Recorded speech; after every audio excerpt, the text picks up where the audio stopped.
آپ نے بتایا کہ 3 مختلف قوانین ہیں اللہ تعالیٰ کی 3. ایک ہی قانون ہے جس کا 3 جہتی ظہور ہوتا ہے. ایک ہی قانون ہے جس کا 3 جہتی ظہور ہوتا ہے.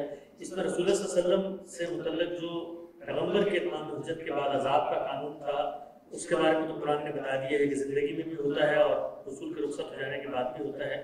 لیکن یہ جو آپ نے آگے نصیحت فرمائی، ایک طرح کی نصیحت کی کہ میرے بات یہ عمل کرنا، یہ عمل آپ نے کیوں نہیں کروایا؟ یعنی کہ یہود کو اپنی زندگی کے وہاں سے وہ نکال دیتے اور ان کے بارے میں یہ بات کا فیصلہ آپ نے اپنی قوم پر کیوں چھوڑ دیا؟ اللہ تعالیٰ نے ایسا کیا تھا. پہلے مرحلے میں ان کو موقع دیا گیا تھا کہ وہ اگر محکوم ہو کے جزیرہ نما عرب میں رہنا چاہیں، یعنی جو پہلے سے وہاں آباد تھے، محکوم ہو کر اور بنی اسماعیل کی برتری تسلیم کر کے. لیکن اس کے الفاظ ہے کہ حتیٰ یؤتوا الجزیۃ عن ید وہم صاغرون. وہم صاغرون، وہ پستی کو قبول کر لیں، محکومی کو قبول کر لیں اور وہاں امن کے ساتھ رہے تو انہیں نہیں نکالا جائے.